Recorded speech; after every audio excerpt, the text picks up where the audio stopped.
So this little piggy here escaped from the neighbor's farm. It seems that everything escapes from the neighbor's farm. The cows, the dogs, this guy.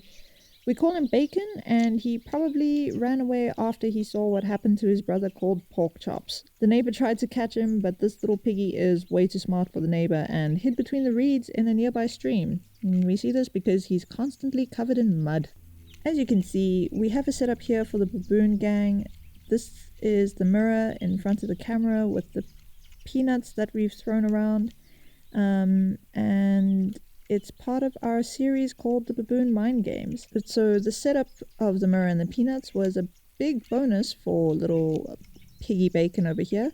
But what will happen when the Baboon Gang arrive, we will soon find out. So the Baboon Gang leader arrives and catches a bit of a scare when he sees the pig. But someone just sits down and starts munching the peanuts. Though, as you can see, the pig feels that he's kind of being snide because he was the first and he won't be pushed out of his deal and his fair share of peanuts, you know? And the Baboon Boss is clearly annoyed when he sees his reflection in the mirror and he violently pushes the mirror out of the way. It does scare little Bacon, but nevertheless, he insists on his portion of peanuts. For a while, the Baboon Boss and the pig do share the peanuts, but the leader soon notices that Bacon tends to munch the peanuts whole while he needs to peel the shells. So this kind of gives Bacon an unfair advantage. He tends to eat more peanuts than the Baboon Boss, and he doesn't like that. And what follows is a hilarious standoff between the baboon leader repeatedly chasing Bacon away, ensuring the peanuts are his to enjoy, but also without ever hurting the pig. This standoff carried on for the rest of the day, but not once did Bacon give up on his rights to the peanuts.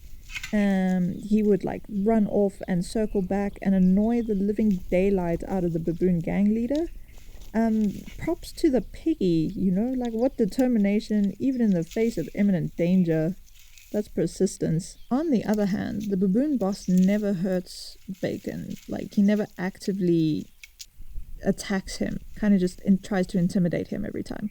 He shows his teeth, kicks up dust, and fakes an attack, but never went so far as to actually hit the pig.